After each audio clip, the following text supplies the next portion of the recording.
Saudara, pagi hari ini saya akan kembali melanjutkan khotbah tentang kerajaan Allah, dan kita akan membahas sekarang mengenai masalah makanan dan minuman, atau secara lebih luas persoalan jasmaniah atau persoalan kehidupan sehari-hari. Nah, saudara, di ayat 17 sebagaimana sudah dibacakan tadi, mungkin saya akan kembali membacakan. Dikatakan di situ, sebab kerajaan Allah bukanlah soal makanan dan minuman, tetapi soal kebenaran, damai sejahtera dan sukacita oleh Roh Kudus.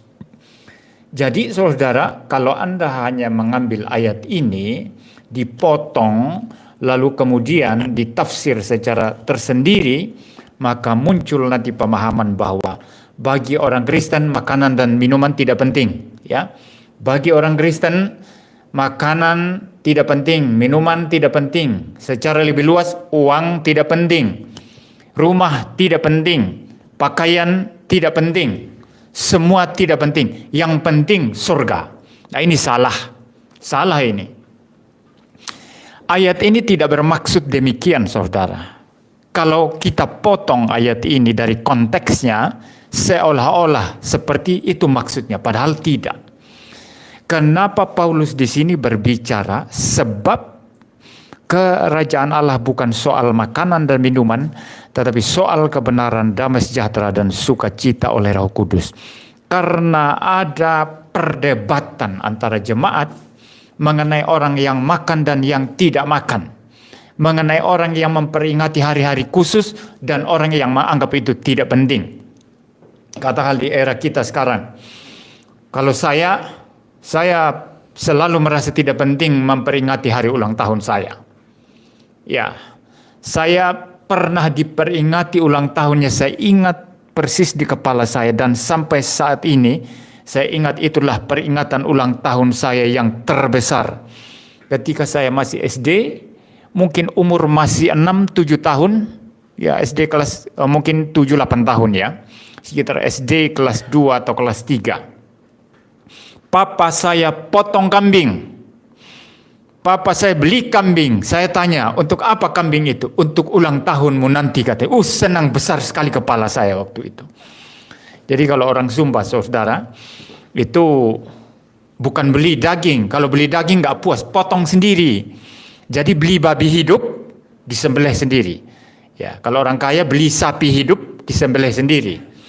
Ya, minimal potong ayam ya. Jadi nggak beli ayam pedaging di pasar, nggak, potong sendiri. Jadi beli yang hidup, potong sendiri, lebih puas.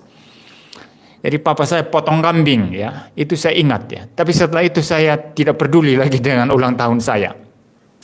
Sering istri saya mengingatkan ya. Ya terserah ya kalau istri atau anak ya. Tapi kalau saya sendiri selalu tidak memperhatikan ulang tahun saya. Apalagi ulang tahun saya ini kejepit, saudara. Hari ini tahun baru, orang rame-rame tahun baru, tanggal 2 besok ulang tahun saya. Jadi ya kalah saya, kalah pamor dari tahun baru, saudara. Jadi saya kadang-kadang minder ya. Orang lagi selamat Natal ya, orang lagi selamat tahun baru, ulang tahun, ya kalah saya. Paham ya? Jadi sering saya tidak memperhatikan, saudara. Tapi ada orang-orang tertentu di dalam gereja, ulang tahun itu penting sekali.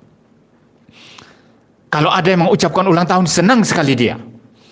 Ya, dirayakan senang sekali. Nah, menurut Paulus, orang yang menganggap penting memperingati hari ulang tahunnya, jangan dihina. Tidak masalah. Tapi orang yang menganggap itu tidak penting juga jangan dihina. Tidak masalah. Paham ya? Ya, ada hari-hari tertentu di dalam agama yang bagi orang tertentu itu diperingati dengan cara yang sangat spesial. Ada yang orang lain hanya pergi ke gereja, ikut kebaktian Natal, sudah selesai. Ya, itu bukan masalah penting itu. Itu masalah hari ya, bukan masalah penting. Anda mau memperingati dengan sungguh-sungguh, atau ada yang menganggap, enggak usah saya peringati apa. Yang penting saya jadi orang Kristen, saya melayani Tuhan, itu cukup ya. Itu juga bagus.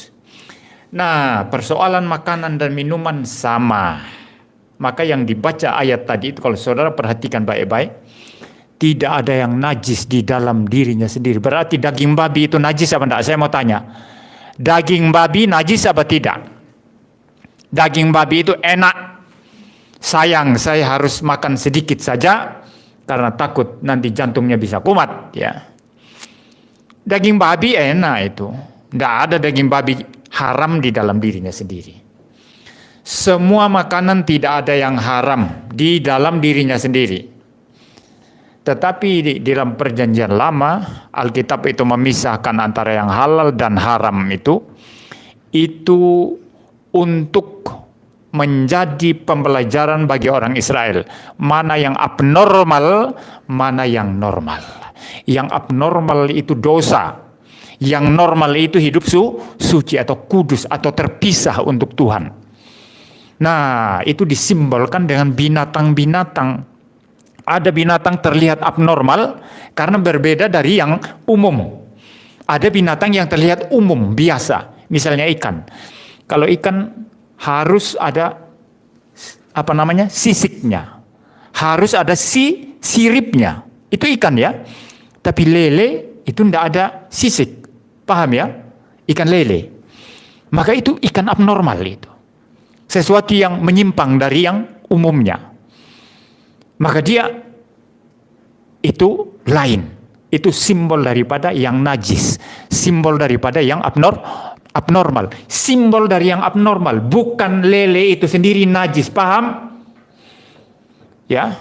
Sama juga hewan-hewan yang diharamkan di dalam perjanjian lama. Bukan hewan itu sendiri najis seperti babi ya. Tidak. Tapi karena mereka tidak umum, ada hal-hal yang tidak umum. Misalnya bentuk kakinya, kukunya, dan lain sebagainya, ada yang tidak umum. Kalau kukunya tidak terbelah, itu tidak boleh dimakan. Ya, itu ada aturan lengkap itu dalam perjanjian lama. Jadi yang umum, yang alamiah itu yang kamu makan. Sebagai simbol hidup suci, hidup yang normal, hidup yang terpisah, kudus untuk Tuhan. Saya sudah membahas panjang lebar mengenai makanan haram dan halal di dalam satu video YouTube saya. Saudara tinggal cari ya. Nanti itu lengkap sekali itu saya membahas secara aspek teologisnya semua saya bahas. Jadi bagi orang Kristen itu tidak ada makanan haram dalam dirinya sendiri. Babi haram dalam dirinya sendiri tidak ada. Ya. Semua itu bisa dimakan. Yang penting kalau bisa dimakan bukan racun, ya itu halal. Ya. Nah, saudara, jadi Paulus di sini menegaskan tidak ada sesuatu yang najis di dalam dirinya sendiri. Tetapi ada orang yang menganggap saya tidak suka makanan itu. Jijik saya. Saya tidak mau. Apalagi kalau dia orang Kristen, latar belakang Yahudi yang masih memegang halal haram dalam hal makanan, tidak apa-apa. Dia tidak usah dipaksa makan daging babi. Paham? Itu maksud Paulus. Ya, karena dia mungkin masih hati nuraninya diikat oleh kebiasaan lamanya ketika dia masih Yahudi yang belum paham bahwa sebetulnya secara rohani tidak ada makanan yang halal dan haram. Tapi itu sebetulnya simbol untuk membedakan mana dosa, mana yang suci, mana yang menjijikkan secara moral, mana yang kudus secara moral. Tapi dia hati nuraninya masih terikat. Saya tidak mau makan daging babi. Ya tidak usah dipaksa saudara. Seperti kalau ada orang dari Islam masuk Kristen, sudah dibaptis, dia nggak mau makan daging babi, saudara jangan paksa. Dia tidak makan daging babi itu bukan dosa. Justru yang berdosa saudara yang memaksa dia. Sehingga dia bisa melukai hati nuraninya. Hati nuraninya bilang saya tidak mau makan. Karena dia masih terikat, masih teringat di agama lamanya dia tidak makan daging babi. Maka tidak usah paksa saudara. Makan daging babi, tidak makan daging babi, tidak penting. Yang penting adalah apa? Nah itu maksud Paulus di sini. Yang penting itu apa? Ya, soal kebenaran, damai sejahtera, dan sukacita oleh Roh Kudus.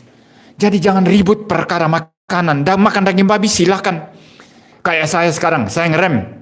Ya, jangan paksa-paksa saya. Ini enak daging babi rica-rica, Pak Muriwali. Coba ini enak ini. Saya tidak maulah. Ya, Anda bikinkan saya sup babi yang enak pun paling saya makan sedikit. Ya, saya tidak akan makan berlebihan. Ini rawon nguling, Pak Muriwali. Ya, tapi kalau banyak lemaknya saya tidak mau. Karena sangat berbahaya lemak sapi itu. Ya, jadi saudara paham ya? Jadi kita tidak boleh bertengkar masalah makanan. Ada orang makan silakan, ada orang tidak mau makan silakan saja. Paham ya? Nah, kalau saudara membaca perikop sebelumnya, jangan menghakimi saudaramu. Paulus sedang membicarakan mengenai keyakinan orang-orang terhadap hal-hal yang sebetulnya tidak substansial, tidak fundamental. Misalnya saya baca ayat 14 pasal 14 ayat 1 di dalam perikop Alkitab Indonesia LAI ditulis jangan menghakimi saudaramu. Nah, ayat 1 mengatakan terimalah orang yang lemah imannya tanpa mempercakapkan pendapatnya.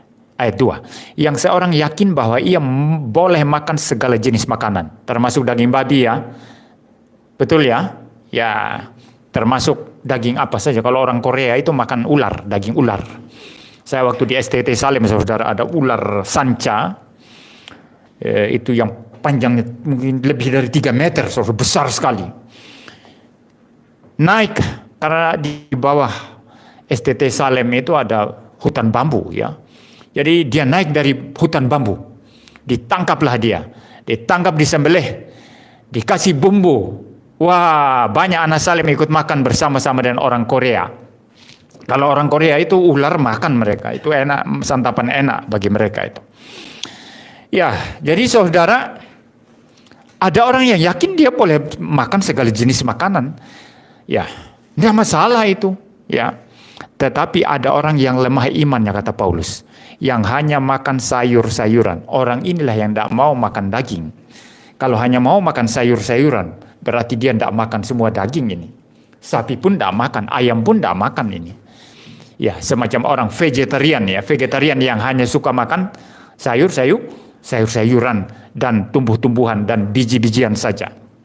Paling-paling nanti kalau makan yang berbentuk hewani paling minum susu ya dan makan telur ya, cuma itu ya. Tapi sisanya dia hanya makan sayur-sayuran, biji-bijian ya.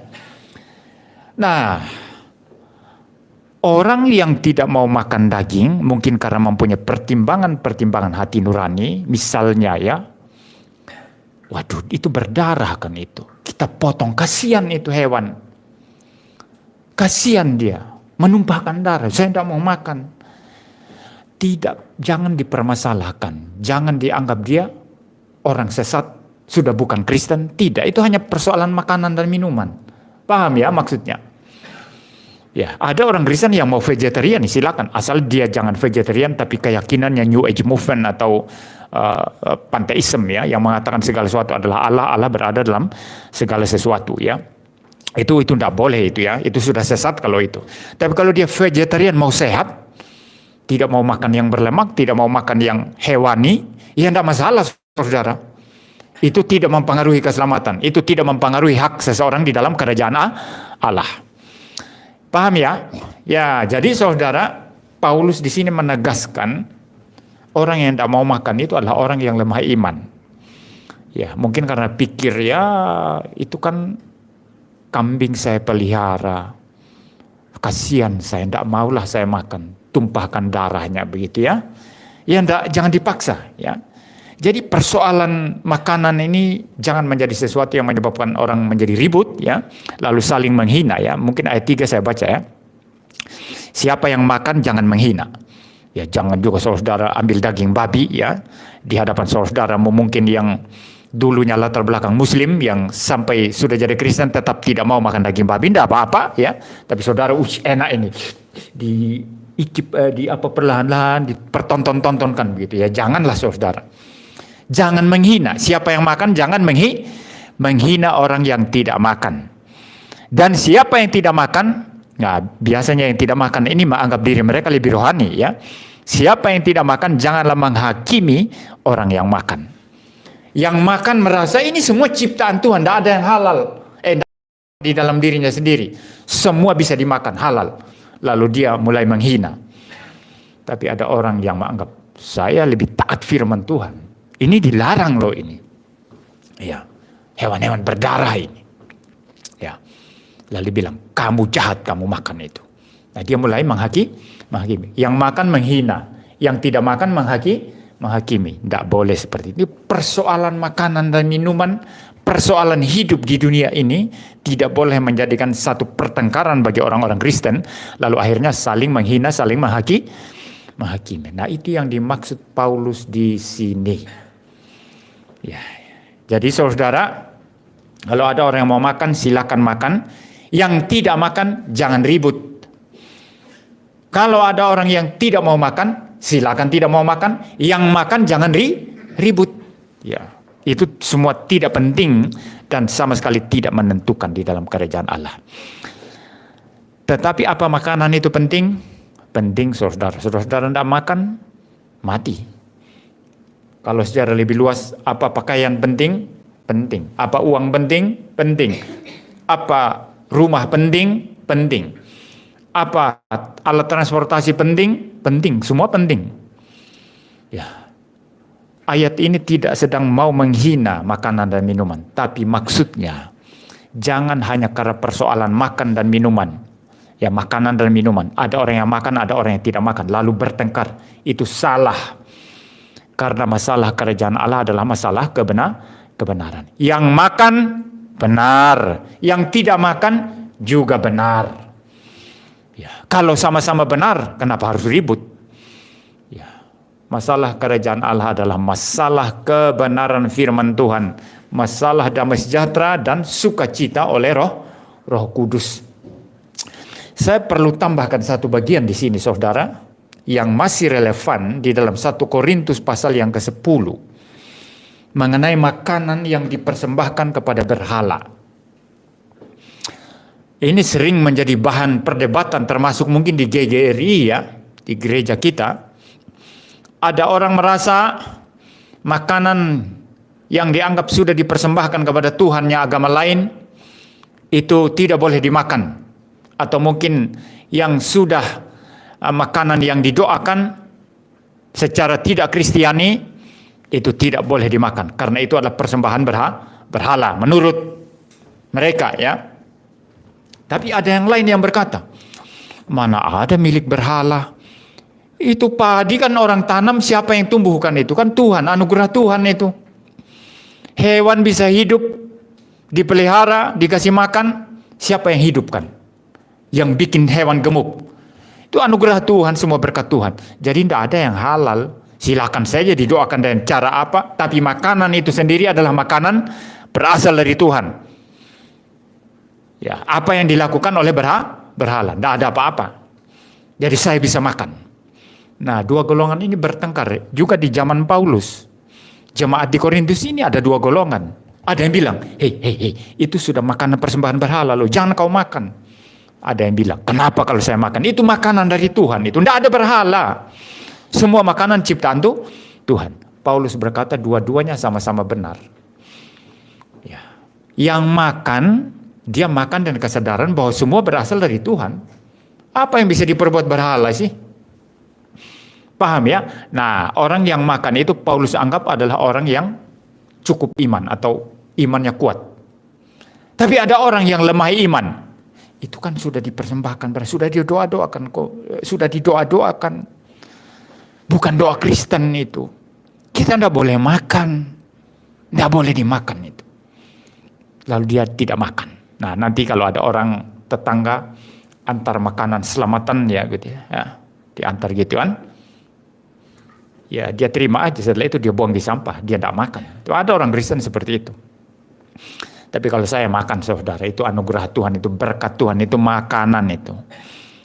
Ya, kami pernah tinggal di satu tempat di mana seluruh tetangga sekitar itu dari agama sebelah yang suka mengadakan selamatan.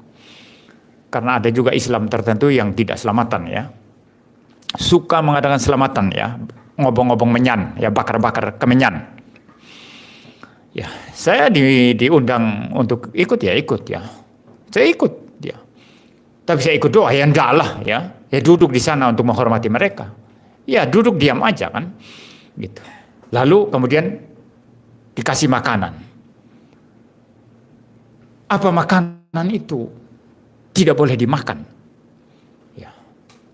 Apa makanan itu tidak boleh dimakan?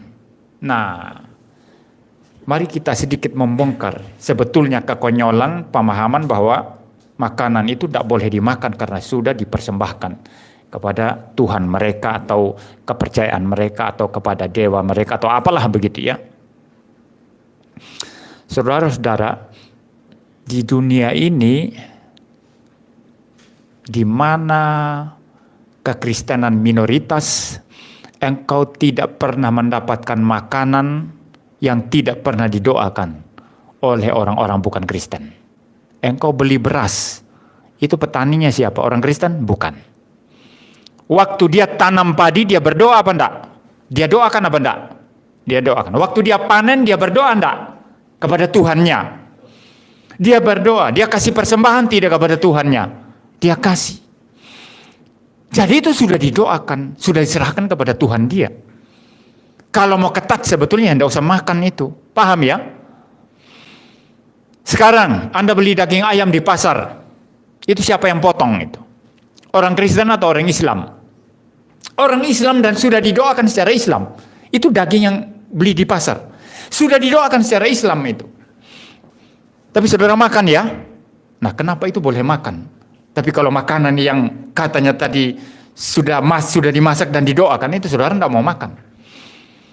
Nah, Kristen tidak mempunyai pandangan seperti itu. Sama kalau di Sumba misalnya, itu makanan waktu orang bikin acara adat. Dan setiap acara adat itu pasti ada hubungannya dengan penyembahan kepada Allah-Allah atau dewa-dewa mereka. Di Nias sama kan? Pasti itu. Atau makanan di kelenteng misalnya. Itu pasti ada hubungan dengan penyembahan kepada Tuhan mereka yang bukan Tuhan Yesus pasti. Bukan Allah Tritunggal. Itu pasti itu. Nah, makanan-makanan itu apa bedanya dengan tadi saudara beli daging di pasar yang disembelih orang Islam? Sama-sama didoakan. Cuma bedanya apa? Yang satu sudah matang, sudah tinggal makan, yang satunya masih mentah. Apa bedanya? Tidak ada bedanya, saudara. Maka Paulus di sini mengatakan ada orang mempunyai pengetahuan bahwa semua makanan apapun itu terlepas sudah didoakan di dalam agama orang-orang atau apa yang disebut Paulus di sini dipersembahkan kepada berhala. Ada orang mempunyai pengetahuan semua makanan dari Tuhan. Jadi dia di sana duduk makan tapi berdoa kepada Tuhan Yesus, tidak masalah. Saya baca ayatnya ini ya. Kita membaca sekarang 1 Korintus ayat yang ke-10.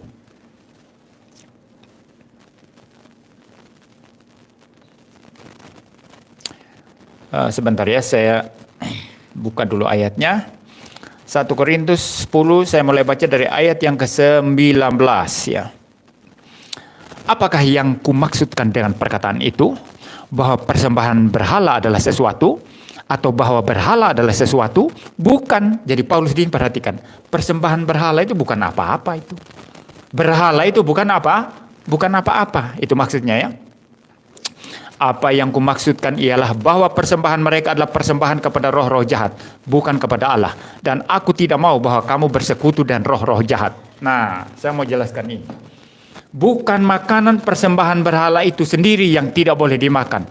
Tetapi makanan persembahan berhala yang ada hubungannya dengan roh-roh jahat. Artinya, saudara terlibat di situ, di dalam upacara mereka, dan makan bersama-sama dan mereka. Itu yang Paulus bilang tidak boleh.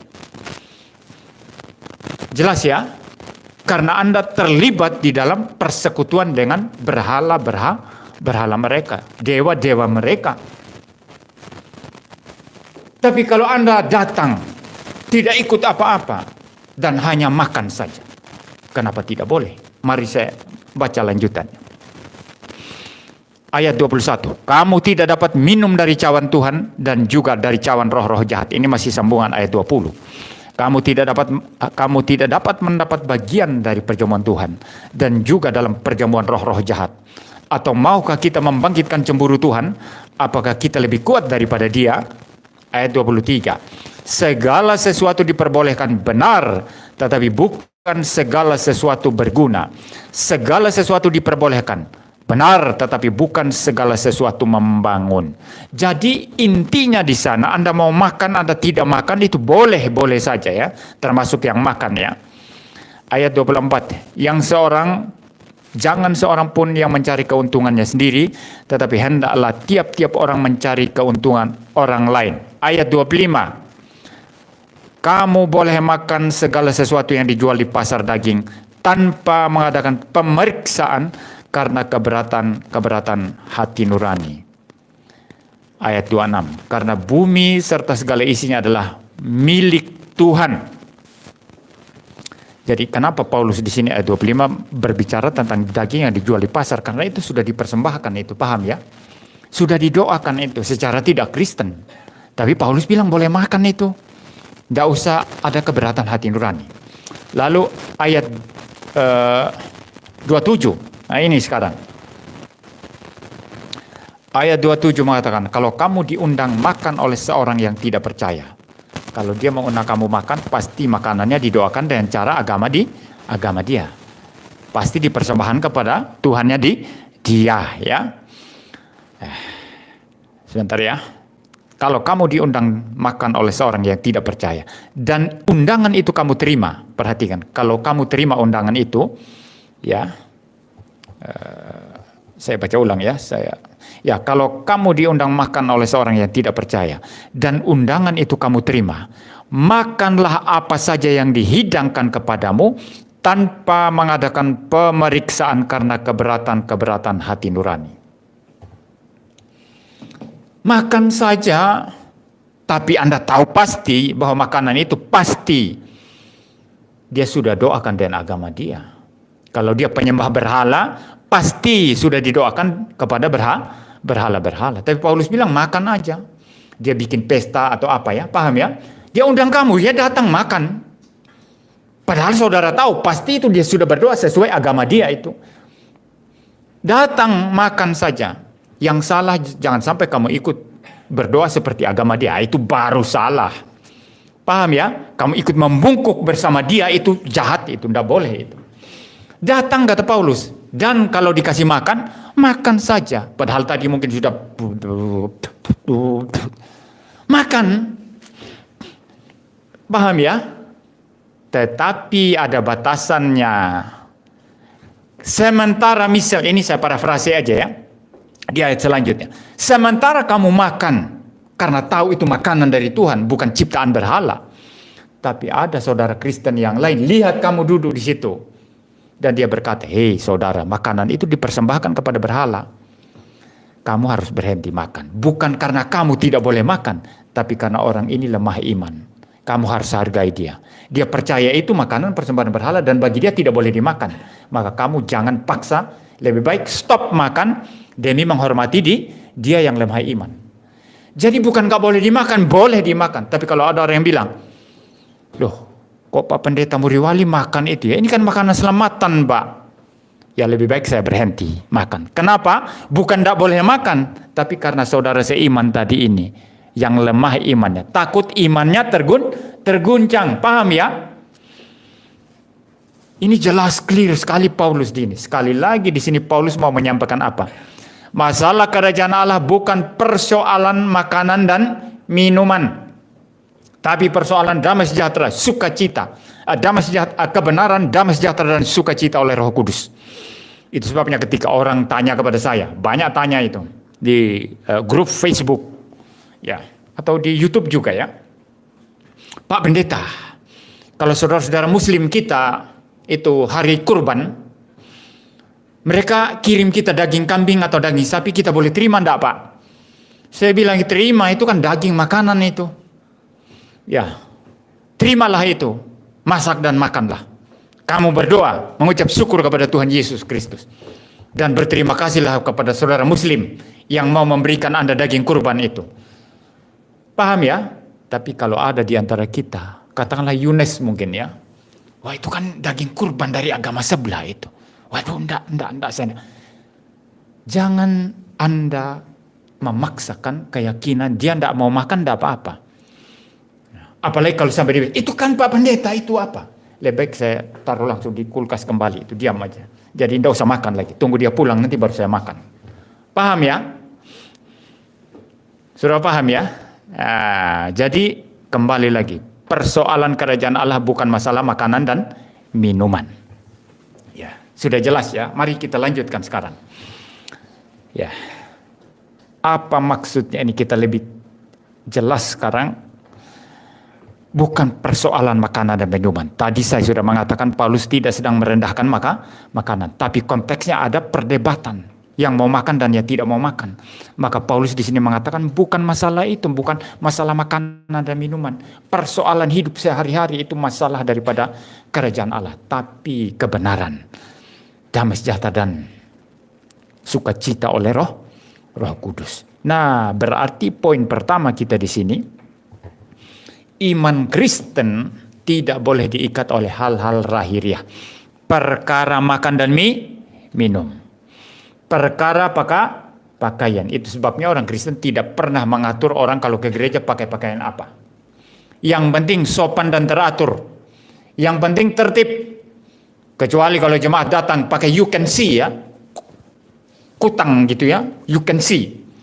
Sampai keleknya kalau tidak cukuran itu kelihatan bulu keteknya begitu. Ya, saya tidak boleh lah. Mau datang ke gereja, mau menyembah Tuhan, atau mau joget-joget di kamar ya, pulang, ganti pakaian dulu.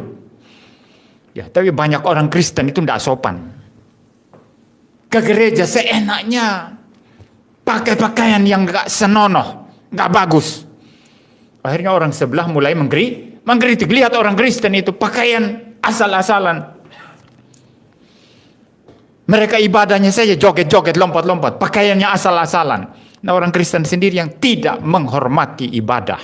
Tidak menghormati dirinya sendiri. Saya tidak memuji orang Kristen, tidak membela orang Kristen di sini. Banyak orang Kristen itu, cara berpakaiannya itu asal-asalan. Ke gereja harus pakaian yang sopan, tertib, dan teratur. Bukan hanya ibadah yang sopan, tertib, dan teratur. Tapi berpakaian pun tertib dan teratur. Tapi tidak ada aturan khusus yang mengkhususkan orang Kristen itu harus pakai pakaian warna ini. Ikat pinggangnya harus seperti ini. Bajunya harus seperti ini. Tidak ada seperti itu. Karena masalah kerajaan Allah bukan masalah pakaian. Tapi masalah sopan dan tertib dan teratur ketika menghadap Tuhan. Maka cara berpakaian bebas. Tapi bebas yang sopan. Paham ya saudara ya? Jadi masalah iman Kristen bukan masalah lahiriah. Ada yang bertanya kepada saya di grup WhatsApp, Pak Pendeta, kenapa iman Kristen itu tidak mengatur hal-hal lahiriah? Seperti cara mencebok katanya. Saudara saya bilang ini pertanyaan paling aneh yang saya terima. Masa cara mencebok diatur Alkitab, diatur agama? Saudara, kita diciptakan menurut gambar dan rupa Allah dengan reason, dengan akal budi. Masa dengan akal budi yang begitu hebat, manusia tidak tahu cara mencebok ketika dia habis buang air besar. Ini kan lucu saudara. Maka saya bilang, manusia ini dengan kecanggihan otaknya, dengan akal budinya, sebagai manusia yang dicipta menurut gambar dan rupa Tuhan Allah, dia bisa menciptakan pesawat terbang loh. Menciptakan pesawat terbang. Masa cara mencebok saja tidak bisa? Masa harus diatur Alkitab, diatur agama? Paham ya? Lalu kedua saya bilang, iman Kristen bukan masalah pengaturan hal lahiriah semacam itu yang bisa diatur oleh kepintaran, kecanggihan otak manusia. Tapi iman Kristen itu menyangkut bagaimana hidup dan mati. Percaya Yesus hidup, pasti hidup. Hidup selama-lamanya. Tidak percaya Yesus pasti mati. Mati binasa selama-lamanya dalam neraka. Ini lebih serius ya, ketimbang masalah mencebok. Ketimbang masalah cuci tangan, cuci muka. Masalah hidup, masalah mati masuk surga atau masuk neraka. Dan tidak ada orang yang bisa menyelamatkan dirinya sendiri. Tidak ada orang mampu menyelamatkan dirinya sendiri kecuali percaya kepada Tuhan Yesus Kristus, kecuali beriman kepada Kristus yang mampu menjalani seluruh hidup taat demi mengklaim hidup kekal bagi kita, dan mampu naik ke atas kayu salib untuk dihukum, dimurkai, ditumpahkan murka Allah kepada dia. Dan dengan demikian dia membereskan dosa-dosa kita. Hanya Yesus, saudara. Maka inti iman Kristen adalah Kristus yang menyelamatkan. Salib Kristus, ketaatan Kristus, keselamatan dalam Tuhan Yesus. Percaya Yesus pasti selamat, tidak percaya pasti binasa. Tidak ada mudah-mudahan selamat atau mudah-mudahan binasa. Pasti binasa kalau tidak percaya, pasti selamat kalau percaya. Jadi bukan masalah cebok-mencebok, saudara. Bukan masalah cuci muka. Kalau masalah cuci muka nggak ngerti, tanya istri saya. Ya, kalau ada ini jemaat yang nggak ngerti cuci muka ya, saudara yang melihat di live streaming nggak tahu cara cuci muka, istri saya tahu cara cuci muka. Karena istri saya setiap hari menegur anak saya harus cuci muka. Kalau anak saya cuci muka tidak bersih, istri saya cerewet, Anda bersih ini, cuci muka lagi, kembali cuci muka. Bukan masalah cuci muka, cukur rambut, gosok gigi, diatur agama, semua itu gimana? Betul ya? Masalah hidup mati itu yang diatur agama. Masalah keselamatan kekal itu yang diatur agama. Jadi pertama-tama saudara, dari apa yang kita bahas tadi, masalah iman Kristen bukan perkara hal-hal jasmaniah, makanan, minuman, perkara rumah, perkara uang, tapi masalah hidup dan mati di dalam Kristus. Bersama Kristus hidup selama-lamanya. Tidak bersama Kristus mati kekal. Harus percaya. Ya, lalu yang kedua saudara, dikatakan soal kebenaran, damai sejahtera, sukacita oleh Roh Kudus. Nah, ini saya sedikit menjelaskan. Soal kebenaran berarti masalah kerajaan Allah, masalah kenapa kita beriman kepada Kristus, kenapa Tuhan di dalam anugerahnya melahirkan kita kembali sehingga kita melihat kerajaan Allah, melihat terang. Masalah supaya kita berada dalam kebenaran, kita hidup di dalam kebenaran. Kebenaran itu bukan sesuatu yang abstrak, yang hanya bisa dipikirkan, yang mengawang-awang, tapi kebenaran itu sendiri bersifat pribadi. Itu sebab Yesus Kristus berkata, akulah jalan dan kebenaran dan hidup. Dia adalah kebenaran. Allah adalah kebenaran. Kebenaran bersifat personal, pribadi. Sesuatu yang bisa kita berelasi dengan dia. Dia adalah Allah kebenaran. Bapa adalah Bapa kebenaran. Logos adalah Logos kebenaran, Sang Firman. Yesus Kristus. Roh Kudus adalah Roh kebenaran. Kita bisa berelasi dengan kebenaran itu. Jadi kebenaran bukan hanya teori abstrak, ya. Jadi orang Kristen, terutama orang Reform, kalau terlalu menekankan kebenaran doktrinal yang Anda pikirkan secara abstrak saja, tetapi tidak dikaitkan bahwa kebenaran itu bersifat pribadi di dalam Kristus, di dalam Allah Tritunggal, wah ini bahaya besar. Bahaya besar. Kebenaran itu bersifat pribadi. Dan sang kebenaran itu sudah menyatakan firman-Nya dalam bentuk proposisi-proposisi yang dinyatakan di dalam Alkitab. Kejadian 1 ayat 1 itu proposisi pertama. Pada mulanya Allah menciptakan langit dan bumi. Tetapi kebenaran itu tidak berhenti pada proposisi lalu abstrak, mengawang-awang begitu, lalu hanya teori. Tidak. Kebenaran itu bersumber dari pribadi sang kebenaran, yaitu Allah Tritunggal yang kita kenal di dalam diri Tuhan Yesus. Maka apa makna pentingnya di sini, saudara? Semakin orang mempelajari doktrin, semakin orang mendengarkan khotbah-khotbah doktrinal seperti ini, dia semakin mempunyai relasi pribadi dengan Tuhan Yesus Kristus.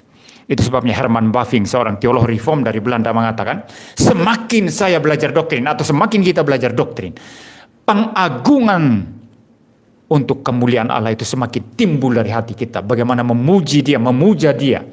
Bukan hanya memuji, tapi memuja Dia sebagai Tuhan. Mengagungkan Dia.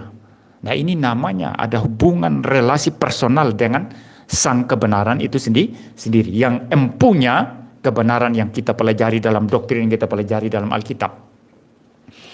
Maka jadi orang Kristen bukan hanya terima ajaran-ajaran di kepala, tapi itu langsung berkaitan dengan pribadi kebenaran itu sendiri, yaitu Allah Tritunggal yang kita kenal dalam Tuhan Yesus Kristus. Itu sebabnya Tuhan Yesus berkata, akulah jalan dan kebenaran dan hidup. Dia adalah kebenaran itu sendiri. Kebenaran adalah sifat Allah. Ya, kebenaran bersifat personal. Karena sifat-sifat Allah bukan hanyalah sekumpulan sifat-sifat yang abstrak, tapi itu langsung berelasi, berkoneksi dengan pribadi Allah itu sendiri. Yang kita kenal dalam pribadi Bapa, pribadi Anak, dan pribadi Roh Kudus. Jadi kalau begitu yang kita pelajari di sini apa dalam hal kebenaran? Ketika Anda dengar khotbah, langsung hidup itu dalam kaitannya dengan hubungan pribadi dengan Tuhan. Anda mendengarkan khotbah mengenai masalah makanan dan minuman di sini. Bukan itu intinya kerajaan Allah. Anda pulang nanti makan dan minum dan penuh pengucapan syukur kepada Tuhan. Tapi kalau ada yang keberatan hati nuraninya, Anda tidak boleh sombong. Anda berhenti dulu makan, biarkan dia pergi dulu. Setelah itu baru saudara makan dan saudara kaitkan itu. Ini semua saya lakukan untuk Tuhan Yesus Kristus, empunya kebenaran itu sendiri. Jadi semua doktrin yang kita terima, yang kita terapkan dalam kehidupan kita sehari-hari langsung berkaitan dengan pribadi kebenaran itu sendiri. Yaitu Tuhan Yesus Kristus atau secara umum Allah Tritunggal.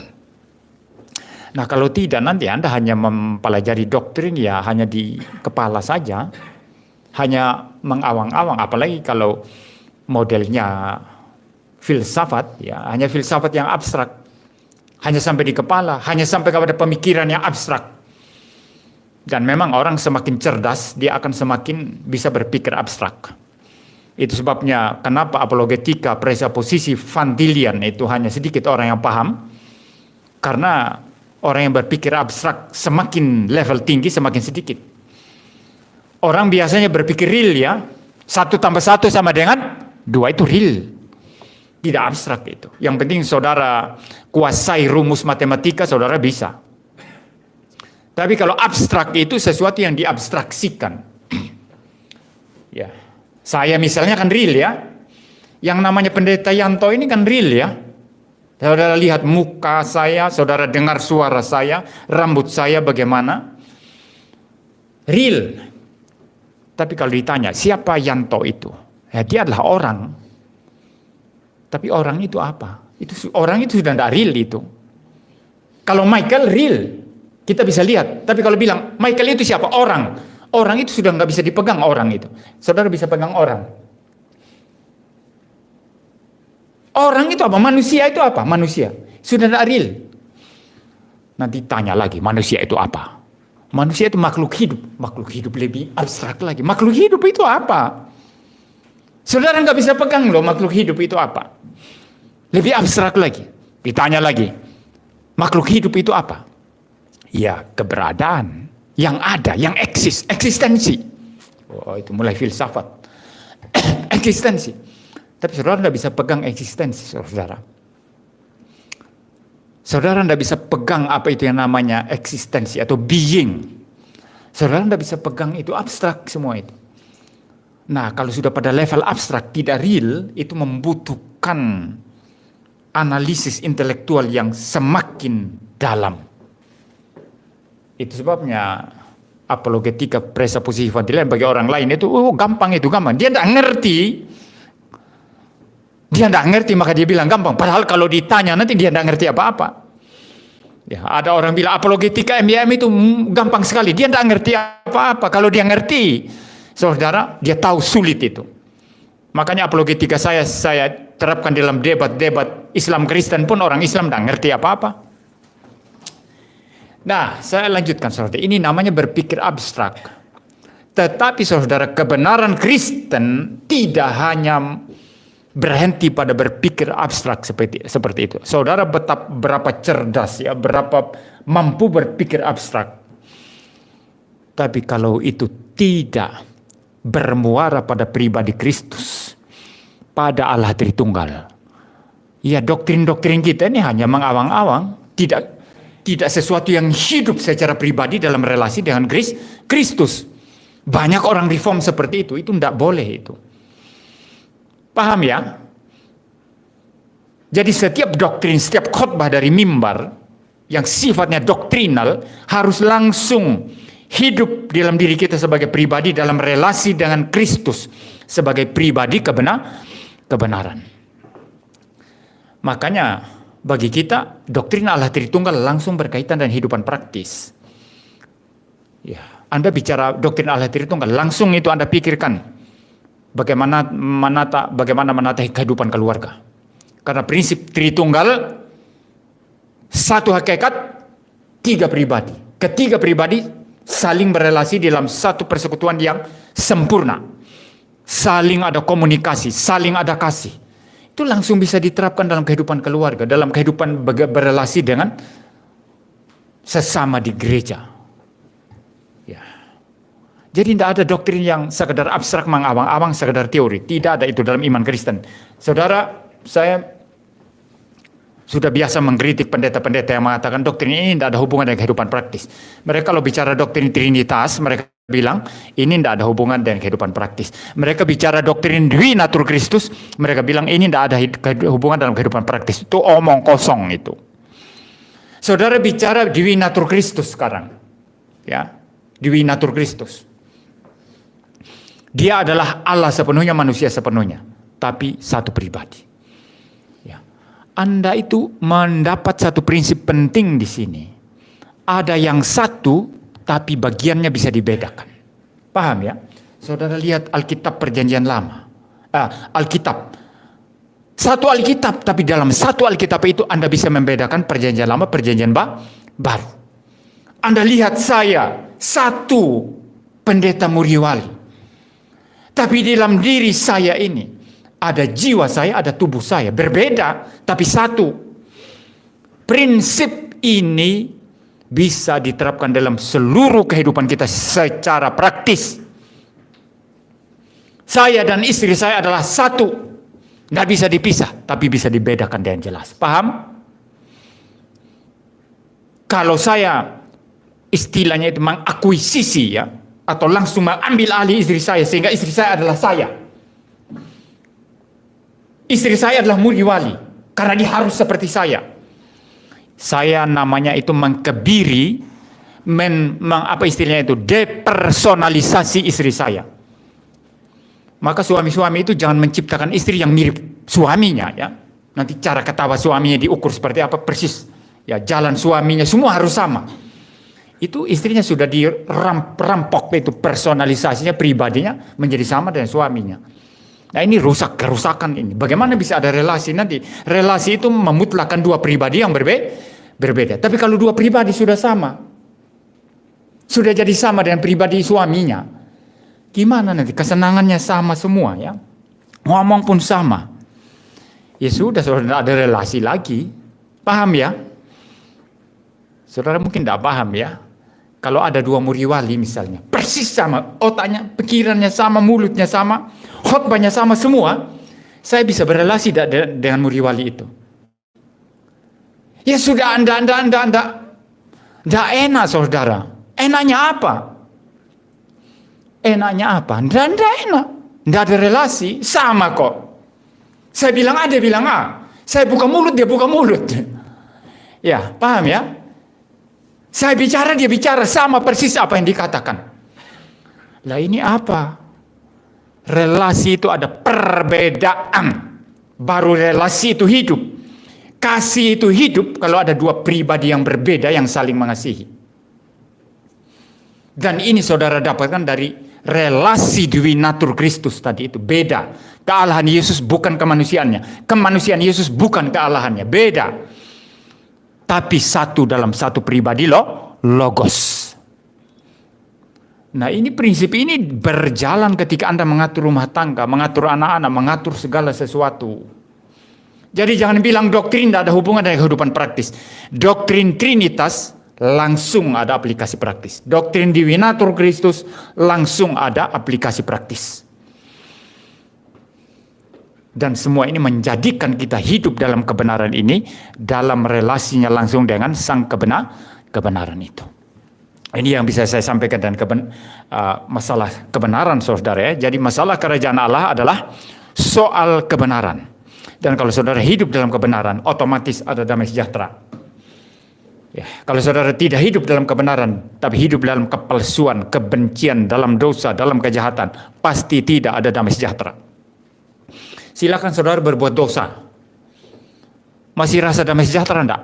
Nah, kalau saudara berbuat dosa, masih rasa tenang-tenang aja, enggak ada sesuatu goncangan, nurani, apa segala macam. Ya, saya percaya saudara bukan orang Kristen. Orang Kristen sejati berbuat dosa sedikit, pasti ada gangguan hati nurani. Kamu dosa, harus bertobat. Harus berhenti berbuat dosa. Tapi kalau saudara sudah hidup dalam kebenaran, itu pasti ada damai sejahtera. Dan ketika Anda hidup dalam kebenaran, ada damai sejahtera, otomatis ada kepenuhan Roh Kudus yang mendatangkan sukacita dalam kehidupan kita.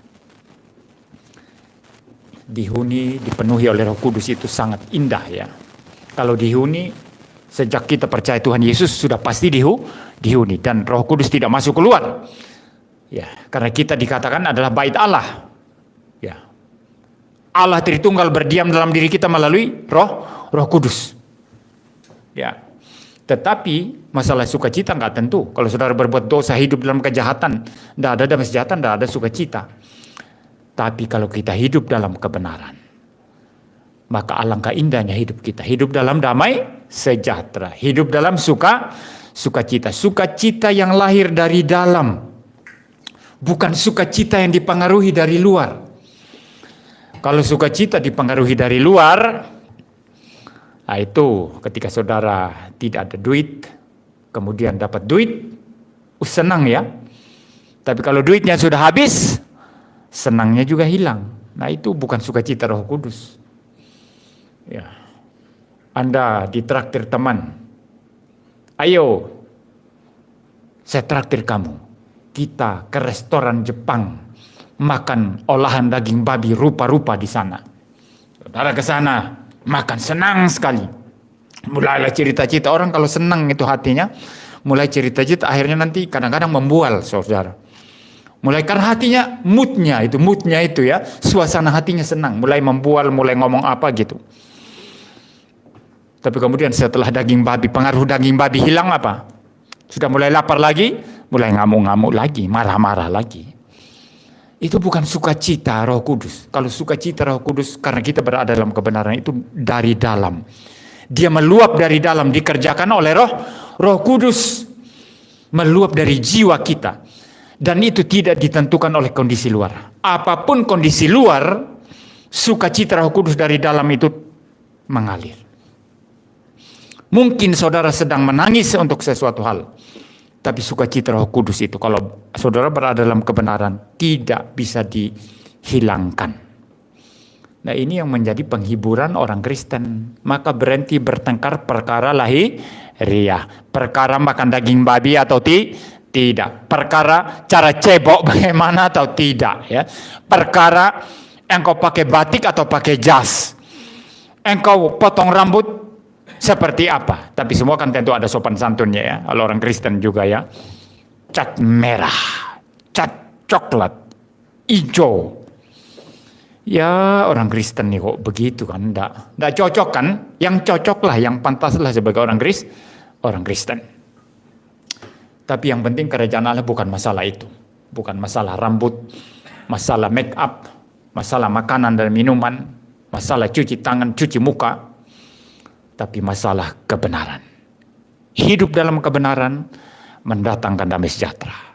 Dan akan mendatangkan sukacita oleh Roh Kudus. Mari kita berdoa. Bapa di surga, terima kasih Tuhan untuk pagi hari ini. Terima kasih untuk kemurahan Tuhan yang memperdengarkan firman Tuhan kepada kami.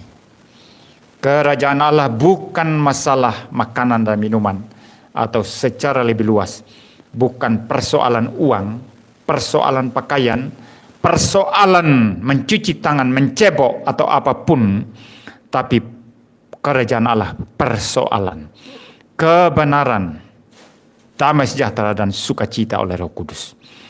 Biarlah kami terbuka untuk kebenaran, menerima kebenaran dengan senang hati, hidup dalam kebenaran, dan kami boleh mendapatkan damai sejahtera dan sukacita. Terima kasih Tuhan, biarlah kami pulang dengan hati yang seperti ini, yang siap menerima kebenaran, dan kami boleh mendapat sejahtera dan sukacita. Dalam nama Tuhan Yesus Kristus kami berdoa. Amin.